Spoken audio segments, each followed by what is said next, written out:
కోరింగ మడ అడవులు 23,570 ఎకరాల్లో విస్తరించి ఉన్న ఆ అతిపెద్ద అభయారణ్యానికి చమురు చిక్కులు తీసుకొస్తోంది. సముద్రంలో తెట్లుగా పరుచుకుంటున్న చమురు కోరింగ అభయారణ్యంలోని మడ అడవులపైన తీవ్ర ప్రభావమే చూపుతోంది. ప్రకృతి ప్రసాదించిన అపూర్వ వృక్ష, మత్స్య, జీవజాలం కనుమరుగవుతోంది. ఈ పరిణామం జీవ వైవిధ్యాన్ని దెబ్బతీస్తోంది.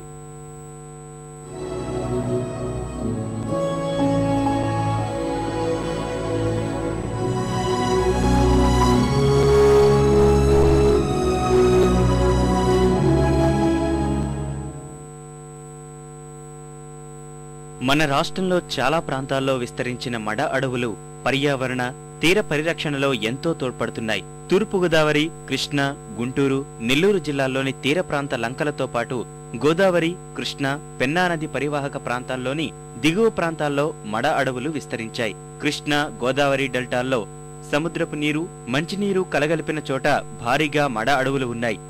దిగువ గోదావరిలో సముద్రపు నీరు కలిసే చోట మడ అడవుల వనం ఏర్పడింది. 23,570 హెక్టార్లలో విస్తరించిన ఈ మడ అడవులను ప్రభుత్వం 1978లోనే కోరంగ అభయారణ్యంగా ప్రకటించింది. ఇక్కడ 32 రకాల వృక్షజాతులున్నాయి. ఇవి కాకుండా 18 జాతులు, 26 ప్రజాతుల వృక్షాలున్నాయి. కృష్ణా, గోదావరి డెల్టాలోని 2 రకాల మడ అడవులను అత్యంత అరుదైన జాబితాలో చేర్చారు.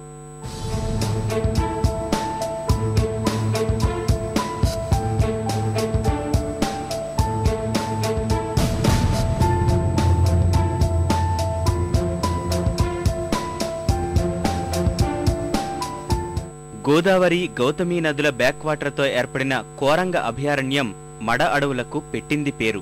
ఉప్పెనలు, తుఫానులు, వరదలు సంభవించినప్పుడు అవి సహజ సిద్ధమైన రక్షణ కవచంగా నిలిచాయి.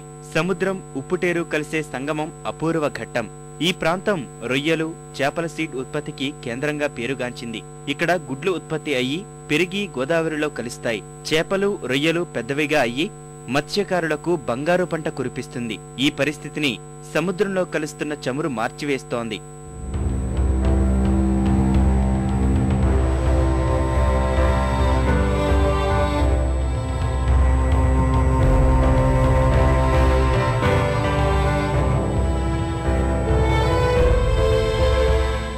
మడ అడవులు కోస్తా తీర ప్రాంతానికి రక్షణ కవచంగానే కాదు, జీవ వైవిధ్యానికి మారుపేరు. ప్రస్తుతం కేవలం 3-4 రకాల చేపలు మాత్రమే కనిపిస్తున్నాయని మత్స్యకారులంటున్నారు. కాకినాడ నౌకాశ్రయం చెంతనే ఉండటంతో కోరంగ మడ అడవులకు ముప్పు వాటిల్లుతోంది. ఇక్కడ చమురు దిగుమతులు జరిగేటప్పుడు ఒలికే ఇంధనం సముద్రంలో నుంచి కొట్టుకు వచ్చి తిట్టుగా ఏర్పడుతోంది. ఇది తీర ప్రాంతం నుంచి క్రమంగా మడ అడవులకు చేరుతున్నాయి. అంతర్జాతీయ నౌకా కూడలిగా ఉన్న శ్రీలంకకు ఉత్తర ప్రాంతం నుంచి నౌకలన్నీ ఈ మార్గంలోనే వెళతాయి. నౌకల నుంచి ఒలికిపోయే చమురు వల్ల వీటికి ముప్పు ఏర్పడుతోంది. దీనికి తోడు పోర్టు వల్ల పరిసరాల్లో పరిశ్రమలు గణనీయంగా పెరిగాయి. వీటి నుంచి వచ్చే ఇంధన వ్యర్థాలు సముద్రంలోకి విడుదల చేస్తున్నారు. ఫలితంగా వృక్ష, జీవరాశులు అంతరించిపోతున్నాయని చెబుతున్నారు. పుల్లల ఎగుమతితో ప్రారంభమైన ఈ మడ అడవుల వినాశనం, ఆక్రమణల కొనసాగింపుగా ఇప్పుడు సముద్రంలో ఆయిల్ స్పిల్స్ పేరిట మరో ముప్పు ముందుకు వచ్చింది. సముద్రంలో జరిగే కార్యకలాపాల వల్ల ఉనికిని కోల్పోయే స్థితికి వచ్చాయి. సముద్రం నుంచి మడ అడవులకు చేరుతున్న చమురు నదికి ఆనుకుని ఉన్న చెట్ల వేర్లపై పేరుకుపోతోంది. దానివల్ల మొక్కకు ఆక్సిజన్ అందే మార్గం మూసుకుపోతుంది. ఆక్సిజన్ తగినంత అందకపోవడంతో మొక్కలు చనిపోయే ప్రమాదం ఉంది. మడ అడవులు అధికంగా ఉన్న ప్రాంతంలోనే చేపలు, రొయ్య పిల్లలు ఎదుగుతాయి. ఈ నీటిలో చమురు ఉండటం వల్ల అక్కడి మత్స్య సంపదపై ప్రభావం పడుతోంది. లీకేజీల వల్ల ఈ తీర ప్రాంతాల్లో సముద్రంలో తెట్టు కింద వచ్చి ఈ నది ప్రవాహక ప్రాంతాల్లో ఉన్నటువంటి ఈ మడ అడవుల్లో చేరి ఈ అడవులు పూర్తిగా నష్టపోయేటటువంటి ప్రమాదం ఉంది. ఇప్పటికే ఇక్కడ ఉన్నటువంటి సుమారు 28 జాతుల రకాలు మడ అడవుల్లో మొక్కలు ఉండేవి. ఈవేళ అవి మరి అంతరించిపోయేటటువంటి పరిస్థితి ఉంది. కాకినాడ నౌకాశ్రయంలో చమురు దిగుమతుల ప్రభావం ఈ ప్రాంతంపై ఆధారపడి జీవనం సాగిస్తున్న తీర గ్రామాల ప్రజలకు ఉపాధిపై పడింది.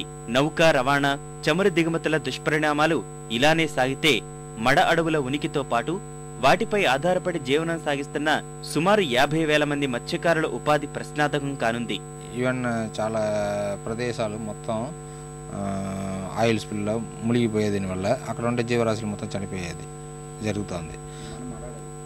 దాని తర్వాత ఇప్పుడు మడాడులు చూసారట, మడాడులు కూడా అదే పరిస్థితి. కాకినాడ పోర్టు ఇప్పుడు ప్రస్తుతానికి మటు మన ఎక్కువ ఆయిల్ అన్లోడింగ్ లోడింగ్ అయ్యేది, దాని తర్వాత జరిగితే మట్టం దాని ఎఫెక్ట్ మన మడ అడవులు దాని తర్వాత మత్స్యకారుల పైన ఉంటాయండి.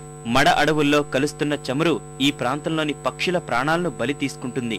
నీటిపై పరుచుకున్న చమురు పక్షుల రెక్కల్లోకి వెళ్లడం వల్ల అవి ఎగరలేని పరిస్థితి ఏర్పడుతుంది. ఇది చివరకు వాటి మరణానికి కారణమవుతోంది. అప్పుడు గతం 96 తుఫానుకు ముందు అన్ని రకాలు కూడా మత్స్యకారులకి ఏటలు అన్నీ దొరికి, ఇప్పుడు ఈ పొల్యూషన్ వాటర్ వల్ల, ఈ ఆయిల్ వల్ల మొత్తం ఈ పాయిల్లో కానీ సముద్రంలో కానీ పొల్యూషన్ అయిపోయి మొత్తం మత్స్య సంపద అంతా కూడా నశించిపోయింది. ఇప్పుడు 2 రకాలు కొద్దిగా పడుతున్నాయి. మత్స్యకారులందరికీ చాలా ఇబ్బంది పరిస్థితి కలుగుతుంది కనుక రోడ్డు మీద పడే పరిస్థితి కలుగుతుంది. ఆయిల్ వల్ల సముద్రంలో ఉండేటువంటి జీవరాశులకి నష్టం ఏర్పడుతుంది. తర్వాత బర్డ్స్ చాలా నష్టపోతాయి. ఎందుకంటే ఆయిల్ ఈ చేపలు అయితే మొప్పల్లోకి వెళ్ళిపోతుంది, ఈ బర్డ్స్కి అయితే రెక్కలు తడిసిపోయి థిక్గా ఉంటుంది కదా, ఆయిల్ సాంద్రత ఎక్కువ, ఎగరలేవు, చాలా చచ్చిపోతాయి. రిమోట్ సెన్సింగ్ నివేదిక ప్రకారం 1975 నుంచి 1981 మధ్య కాలంలో దేశంలో 70 హెక్టార్ల మడ అడవులు మాయమయ్యాయి. 1986 తర్వాత రొయ్యల చెరువులు తవ్వడం వల్ల 500కు పైగా హెక్టార్లు మడ అడవులు కనుమరుగయ్యాయి.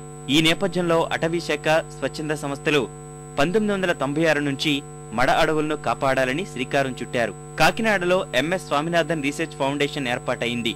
మొక్కలు తరిగిపోయిన ప్రదేశాల్లో అటవీ శాఖ, స్వామినాథన్ ఫౌండేషన్ వారు దాదాపు 2000 హెక్టార్లలో తిరిగి మొక్కల పెంపకాన్ని చేపట్టారు.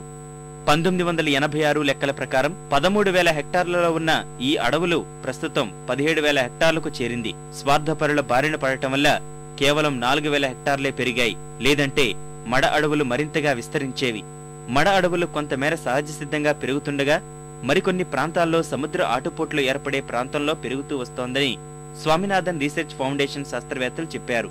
అయితే సముద్రంలో పెరుగుతున్న చమురు కార్యకలాపాల వల్ల మడ అడవులకు జరుగుతున్న నష్టాన్ని నివారించుకుంటే భవిష్యత్తులో తీవ్ర నష్టం తప్పదు.